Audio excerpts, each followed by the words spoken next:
Já abre sua Bíblia em Colossenses capítulo 3, porque a gente vai ficar em Colossenses capítulo 3. Abaixe sua cabeça, vamos fazer uma oração por esse momento. Feche seu olho. Amém, Jesus. Pai, nossa oração nesse momento, Deus, é que a sua presença continue no nosso meio, Pai. Pai, minha oração como pastor, como pregador nesse momento, Pai, que eu não atrapalhe seu Espírito Santo, Deus, que seu Espírito Santo se mova no nosso meio, me usa como canal, Deus, nessa hora. Minha boca, Pai, seja realmente um canal da tua bênção, um canal de sabedoria e conhecimento nesse momento, Pai. Que o Espírito Santo possa ser derramado sobre nós, Pai, como um frescor, Pai, como um óleo, Pai, sobre nós, nos ungindo, Pai, nos aproximando de Ti, de quem Tu és, Jesus. Essa é a minha oração no nome de Jesus. Amém. Beleza. Gente, eu vou pregar hoje sobre identidade. Identidade, olha para a pessoa do seu lado aí e fala assim: a sua identidade está em Cristo. Está em Cristo. Gente, eu não vou pregar, eu não vou ficar falando a respeito do que você, dos seus títulos, sabe? Quando você abre a sua Bíblia, você abre no livro, por exemplo, de Efésios, alguns livros, alguns textos, alguns salmos, que vão afirmar algumas coisas para você. Por exemplo, tá? Algumas coisas que você sabe que você é já, que eu não preciso nem ficar explicando, nem te falando, você já sabe, tá? Se você quiser anotar para você, eu até te sugiro isso, tá? Se anotar, fazer uma colinha de coisas que a Bíblia afirma a respeito de você. Porque no tempo de crise, a sua mente ela vai para tudo quanto é lugar. E é nesse momento que você precisa olhar para a tua Bíblia e relembrar a sua alma quem que você é nele. Porque a Bíblia afirma quem você é. Às vezes a sua mente não está afirmando a coisa certa sobre você. Suas emoções, seus sentimentos não afirmam às vezes a coisa certa a respeito de você. E é por isso que é essencial. Por exemplo, você sabe que você é filho de Deus, certo? João capítulo 3, versículo 1, fala que todos nós somos filhos de Deus. Olha que coisa linda. Eu e você somos filhos de Deus. Deus nos dá esse acesso. E Ele mesmo nos chama de filhos de Deus. Então, além de criação, você não é apenas uma criação de Deus. Você não é apenas um amontoado de terra que Deus juntou e fez, um amontoado de célula. Você não é isso. Tá? Eu falei terra por causa de Adão. Tá? Mas você é filho de Deus. Outra coisa que a Bíblia afirma para a gente é que nós somos herdeiros. Herdeiros, ou seja, o que é herdeiro, gente? Herdeiro é um cara que vai receber alguma coisa. De graça, sem fazer esforço nenhum, sem fazer força nenhuma, sem nenhuma obra, sem nenhum título, sem você precisar comprar nada. Você simplesmente ganha. Isso é ser um herdeiro. Você está automaticamente qualificado a receber algo justamente porque você é filho. Romanos capítulo 8, versículo 17, afirma para a gente que nós somos herdeiros. Tá? 2 Coríntios capítulo 5, versículo 20, fala que nós somos embaixadores. Embaixadores têm a respeito um pouco sobre a autoridade, como Cristo nos dá a autoridade de carregar seu reino. Tá? Romanos 5, versículo 1 e versículo 9, fala para nós que nós somos justificados em Deus. Então, a gente se apresenta a Deus não mais com sujeira, não mais com pecado. Sim, você é um pecador, mas por causa do sangue de Jesus, você é purificado, você é lavado. Então, a gente pode se aproximar de Deus justificado. Olha que coisa linda. Efésios capítulo 1, versículo 6, diz que nós somos aceitos por Deus. Independente da sua sujeira, independente do seu passado, independente do que você acabou de fazer antes de vir aqui, você é aceito por Deus. Deus te olha não com olhos de julgamento, mas Ele te olha com olhos de amor e quer se aproximar de você. Romanos capítulo 8, versículo 37, diz que nós somos mais que vencedores. E é muito lindo isso. É muito lindo isso. E nós precisamos disso. Graças a Deus pela sua palavra, graças a Deus por aquilo que Ele escreveu a nosso respeito. Porque isso fortalece o nosso ser, fortalece a nossa alma, isso é muito bom. Só que eu não quero focar nesse aspecto da nossa identidade. Eu quero focar como a gente caminha nessa identidade que Deus nos dá, nesses títulos que Deus nos dá, tá bom? Porque essas coisas são todas coisas que nós somos em Deus, e isso é essencial, isso é muito importante. Gente, eu não consigo expressar em palavras como é importante você saber quem você é em Jesus. Por favor, leia a sua Bíblia, grave esses textos que eu acabei de passar para você, leia Efésios capítulo 1, que fala várias coisas que você tem acesso por estar debaixo da cobertura de Cristo, de como você é escolhido, de como você foi predestinado por Deus por coisas maravilhosas. E isso é muito importante. Só que uma grande dúvida nos dias de hoje tanto a nossa identidade, também como o nosso chamado. Hoje, no dia de hoje, na igreja, existe uma, sei lá, eu estava dando aula a respeito disso na semana passada, nessa última semana, na última segunda-feira, no Interns, de como existe uma nuvem espiritual quando a gente começa a falar a respeito de chamado. De como a gente tenta espiritualizar tudo, de como a gente tenta, assim, tudo é... Não, chamado, meu chamado. Quem que eu vou fazer daqui 5 anos? Quem que eu vou ser daqui 10 anos? Que país que eu vou ministrar o evangelho? Para onde o Senhor está me chamando? Que instrumento que eu vou tocar na banda da igreja? O que eu vou fazer? Existe um negócio a respeito do nosso chamado que a gente fica assim, até temeroso de conversar, de orar, buscar. E é muito importante, só que qual que é o problema? Primeiro você precisa saber quem você é, para depois você poder caminhar conforme a vocação que Deus te deu. Por isso que Efésios, livro de Efésios, Paulo faz questão de fazer isso. Efésios capítulo 1, Paulo te dá uma lista de coisas que você é em Deus. Ele faz questão, porque a primeira coisa, o tema do livro de Efésios é a igreja. E como você caminha sendo igreja. Então ele está ministrando, né, escrevendo a cidade de Éfeso, a igreja de Éfeso. E a primeira coisa que Paulo faz, antes de falar... no capítulo 4, a respeito da vocação da igreja, primeiro ele precisa afirmar o quê? Quem a igreja é. Quem as pessoas eram em Deus. Por quê? Paulo não pode falar a respeito da vocação, do chamado, da direção que Deus quer que a gente vá, sem primeiro as pessoas estarem firmadas naquilo que elas são em Deus. Isso é realidade para você também. Às vezes você está com os seus 15, 16 anos, pensando no seu futuro, pensando na sua faculdade que você vai fazer, existe uma grande dúvida no seu coração. E você fala, o que eu vou fazer? O que eu vou fazer? Não sei para onde eu vou. O que Deus está me chamando para fazer? E eu te falo, entenda primeiro quem você é em Deus. Porque a segunda parte do processo se torna muito mais fácil. Você sabendo quem você é em Deus, faz o seu chamado se concretizar de maneira muito mais fácil. Romanos capítulo 8, versículos 38, se não me engano, eu já dou na sua cara uma coisa que você tem que ser, tá? Que eu vou até ler, para eu não falar besteira. Romanos 8, aqui.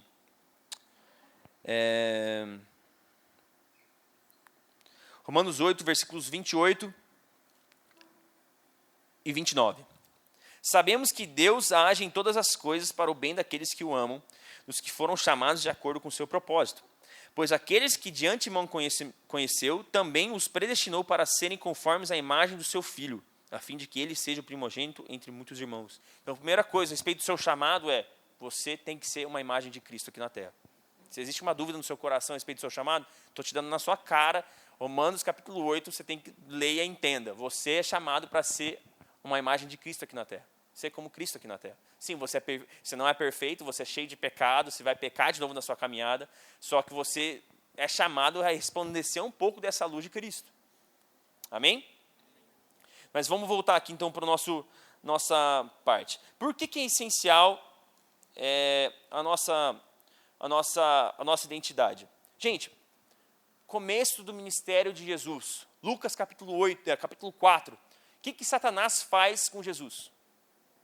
Primeira coisa que Satanás faz com Jesus é, se és o Filho de Deus. Primeira coisa que Satanás faz é o quê? Questionar a identidade de Jesus. Questionar quem Jesus era. Por quê? Satanás enxergava quem Jesus poderia se tornar, o que Jesus iria fazer. Então o que ele faz? Ele não ataca a vocação de Jesus. Ele não ataca os ensinamentos de Jesus, ele ataca quem? Quem ele era. E a verdade é que Satanás tem feito a mesma coisa com nós hoje, com a nossa geração.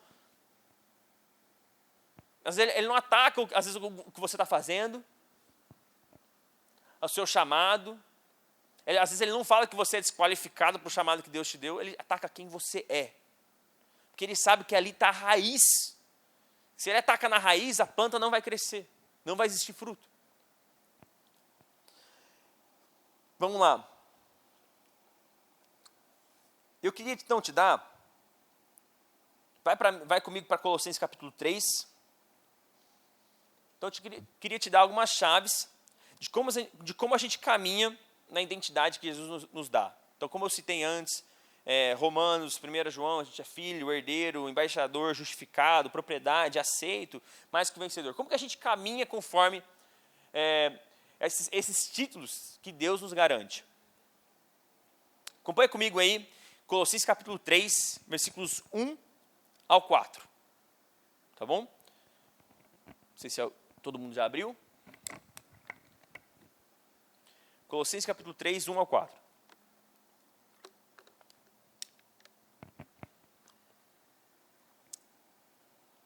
Deixa eu ver se está na mesma versão. Então vou ler no iPad porque a letra é um pouquinho maior.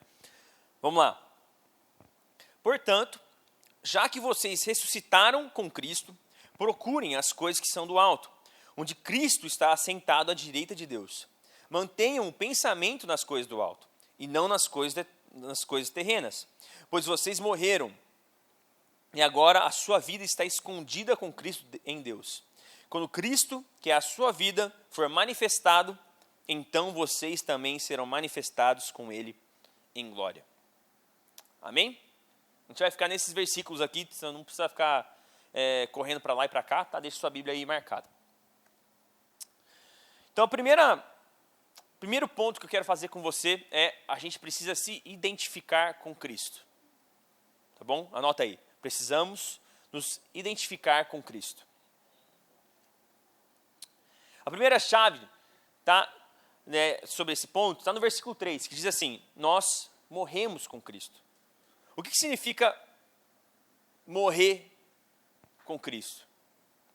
A gente tem a associação aqui, quando a gente lê os evangelhos, quando a gente olha o sacrifício de Jesus na cruz para nós, a gente imagina uma substituição. O quê? Eu deveria morrer, Jesus foi lá e assumiu o meu lugar. Daí ele morreu no meu lugar e eu não preciso morrer. Mas o chamado de Paulo aqui não é isso, não é uma substituição. Ele vai além. Ele fala a respeito de uma identificação. Assim como Cristo morreu por nós, nossos pecados, nós morremos na nossa natureza carnal. Nós precisamos morrer para os nossos desejos, nossos anseios, aquilo que toma o nosso coração, aquilo que toma a nossa mente. Nós precisamos morrer. Cristo não apenas apagou nossa dívida com a morte, mas também quebrou o poder do pecado na nossa vida. Ele nos capacita, por causa do seu sacrifício e da sua graça, ele nos capacita a gente morrer para uma vida carnal. Para a gente não viver mais os prazeres desse mundo. Versículo 4. Nós vivemos em Cristo. Então a gente morre com Cristo, mas a gente também vive em Cristo. Por isso que Filipenses capítulo 1, versículo 21, Paulo diz: para mim viver é Cristo. E também Gálatas capítulo 2, versículo 20. Não sou eu, mas quem vive, mas Cristo vive em mim. Você está vendo que há uma concordância. Isso aqui que Paulo falou em Colossenses não é uma coisa separada que se só encontra num livro. Mas esse chamado da gente morrer e viver em Cristo está nas outras cartas de Paulo também. E a gente se identificar com Cristo, ter essa identificação com Cristo, gente, é a essência da caminhada cristã. Não tem segredo. Como a gente leu em Romanos capítulo 8. Nós somos chamados ao quê? A ser como imagem de Cristo aqui na terra. A viver como Cristo viveu, a morrer como Cristo morreu.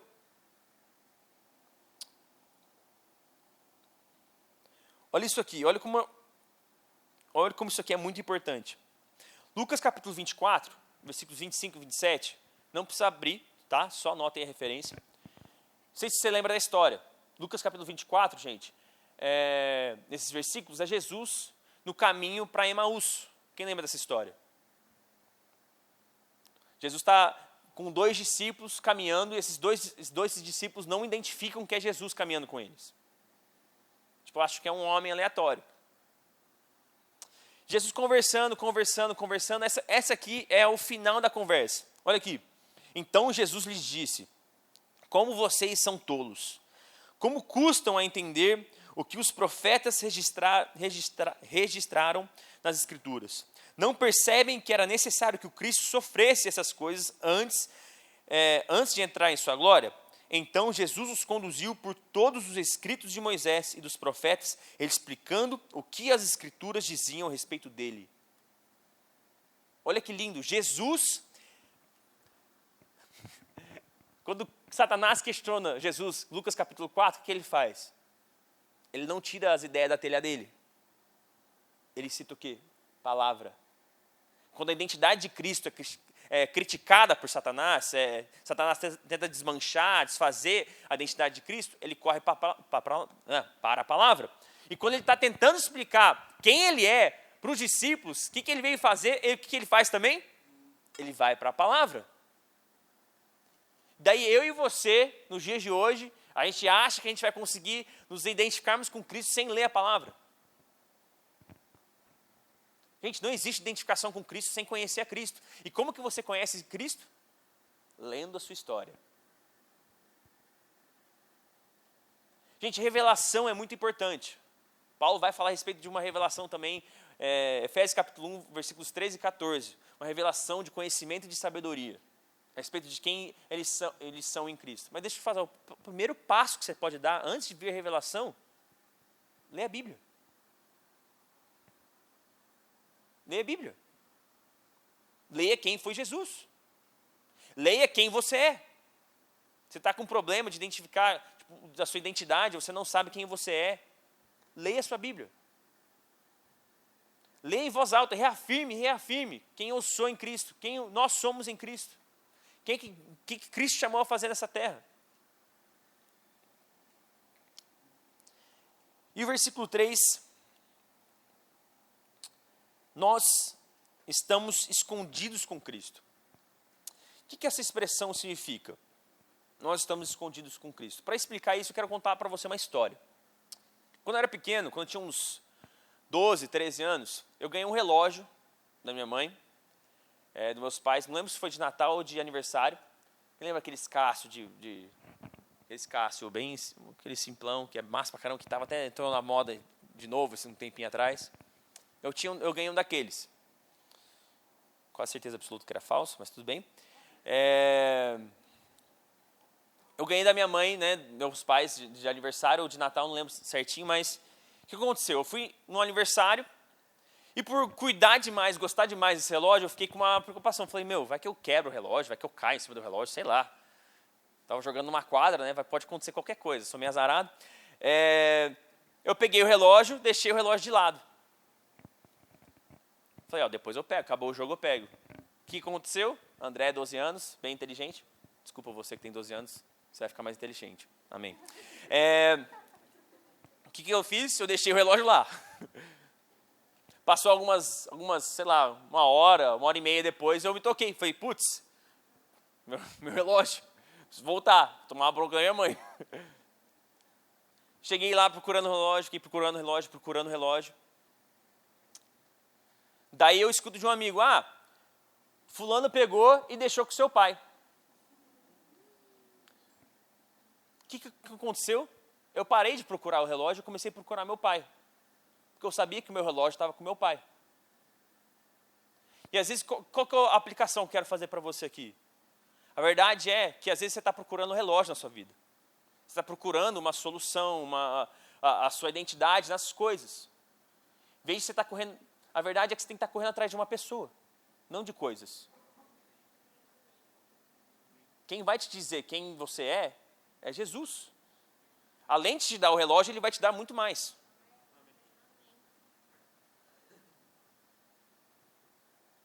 Pare de buscar coisas, comece a buscar uma pessoa. Essa pessoa, ela é o suficiente. Ela tem tudo o que você precisa. E a gente você pode colocar o que você quiser aí na sua lista de relógio, qual o significado do relógio, talentos, dons, vocação, propósito. Comece a procurar uma pessoa, em vez de procurar coisas tão rasas. Não sei se você lembra, mas uns 4 ou 5 anos atrás, você menino, você pensava em ser jogador de futebol. Daí você começou a jogar videogame, você fala, putz, eu quero ser um gamer agora. Olha como seus sentimentos mudam. Olha como seus pensamentos mudam. Mas Jesus define quem você é. Não as suas emoções, seus pensamentos, seus desejos. E para isso você precisa buscar uma pessoa, não buscar coisas. Segundo ponto, nós precisamos ter aspiração por Cristo. Aspiração por Cristo. O que é aspiração, gente? Eu coloquei uma palavra mais chique aqui, tá? Coloquei desejo profundo por Deus. Nós precisamos ter um desejo profundo. Desejo profundo por Deus. Procurem as coisas que são do alto, onde Cristo está assentado à direita de Deus. Essa palavrinha procurem, gente, no grego, ela é a palavrinha zeteit, que quer dizer atividade contínua e habitual, uma busca perseverante, um procurar para possuir. Então, o que Paulo está falando aqui não é tipo assim, uma busca que você faz um dia só. Daí você leu um versículo da Bíblia e aqueles 5 versículos que você leu na Bíblia já é o suficiente para a sua semana inteira. Daí você vai encostar de novo na sua Bíblia na segunda, porque daí você veio no culto no sábado, Deus falou um pouquinho com você, daí você foi no culto de domingo com seus pais, Deus falou um pouquinho com você, daí você cai um peso na sua consciência, daí você vai ler um pouquinho a Bíblia na segunda. Mas daí você passa o resto da semana inteira sem buscar Deus, sem orar, sem buscar a presença de Deus. Então a busca que Paulo está fazendo aqui, procurem as coisas do alto, busca intensamente. Busca isso aqui como você não busca as outras coisas. Não é uma busca normal. Não é um procurar normal.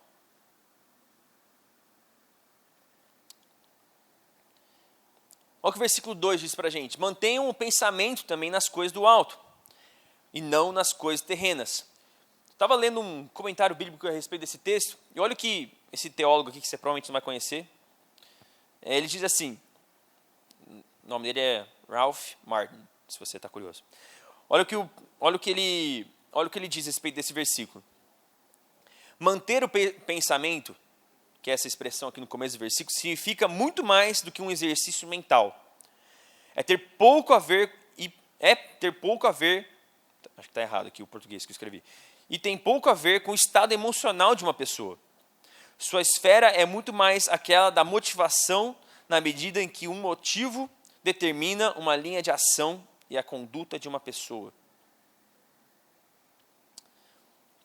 As coisas do alto, então você não só procura, você procura intensamente. E essa procura intensa pela presença de Deus faz com que a presença de Deus ela guie os seus passos.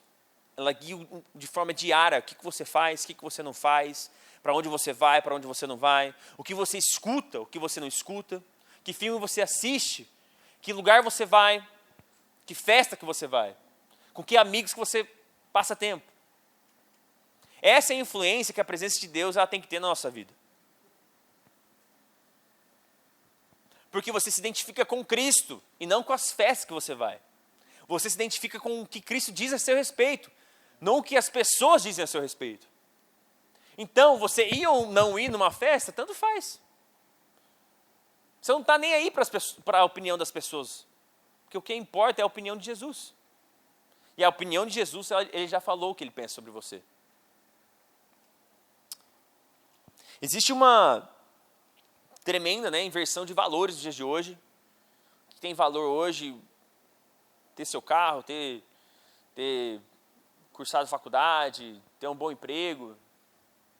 Gente, a maioria dos discípulos de Jesus eram pescadores. Pescadores não eram um trabalho digno na época de Jesus. Na verdade, Jesus faz questão de chamar muita gente que não tinha os tesouros desse mundo. A gente precisa dar valor às coisas que realmente importam. Dar valor à presença de Deus. Dar valor àquilo que tem valor verdadeiro. Aquilo que é eterno. E aquilo que Deus afirma a teu respeito. Isso é eterno. Ele vai continuar afirmando. Mesmo que você se esqueça. Mesmo que seus pensamentos mudem. Ele vai continuar afirmando as mesmas coisas a teu respeito. Queria chamar o pessoal de volta aqui. Você não precisa abrir. Mas, para concluir, você que está anotando, anotem em Mateus capítulo 14, versículos 22 ao 36.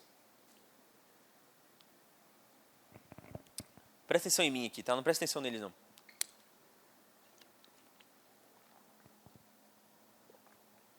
Mateus 14, 22 ao 36. Eu não sei se você lembra dessa história, mas essa história aqui é Jesus olhando na cara de Pedro e falando, vem. Jesus está andando sobre as águas e ele olha para Pedro, ele, vem, pode vir. Você conhece a história. Pedro ele até anda sobre as águas, ele começa a afogar, a afundar, ele pede ajuda de Jesus.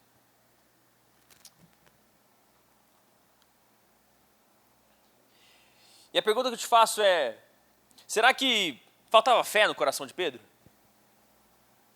Porque às vezes a gente questiona, né? A gente olha essa história com olhos críticos.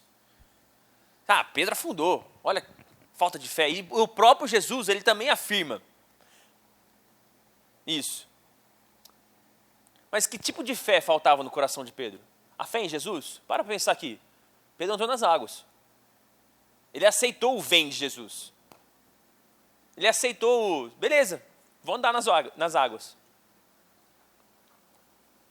Pedro duvidava de Jesus? Para pensar comigo, quando ele começa a afundar, que nome que ele chama? Jesus, tem misericórdia de mim.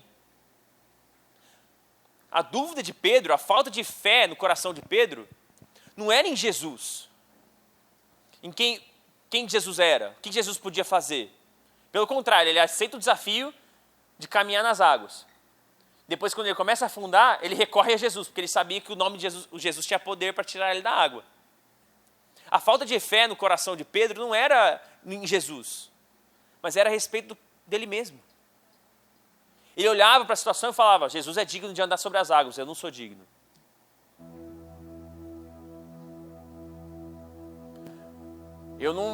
Jesus ele pode andar sobre as águas. E ele pode até me tirar do fundo da água. Mas eu não sou digno de andar sobre as águas.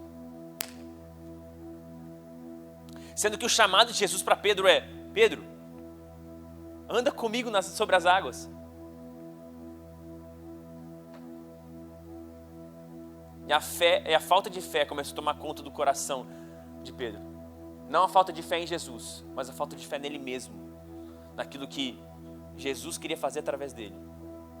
Se tinha uma dúvida de quem ele era, o que ele poderia fazer através do poder de Jesus.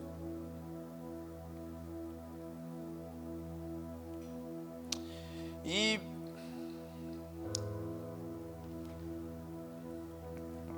a verdade é que talvez você seja um Pedro hoje. Talvez você conhece as promessas de Deus sobre a sua vida. Você tem uma vida devocional. Você lembra o que a Bíblia afirma a teu respeito? Você lembra que você é filho?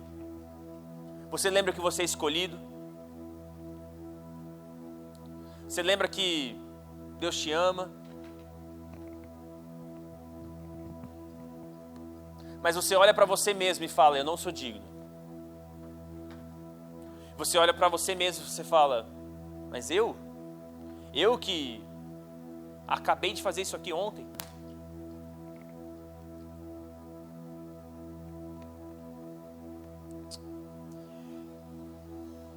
Jeremias capítulo 1, versículo 5, chamado de Jeremias, diz assim, eu conheci antes de formá-la no ventre da sua mãe, antes de você nascer, eu o separei e o nomeei para ser o meu profeta às nações.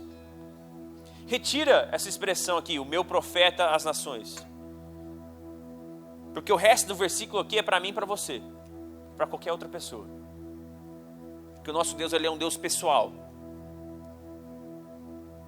que Ele te conhece verdadeiramente.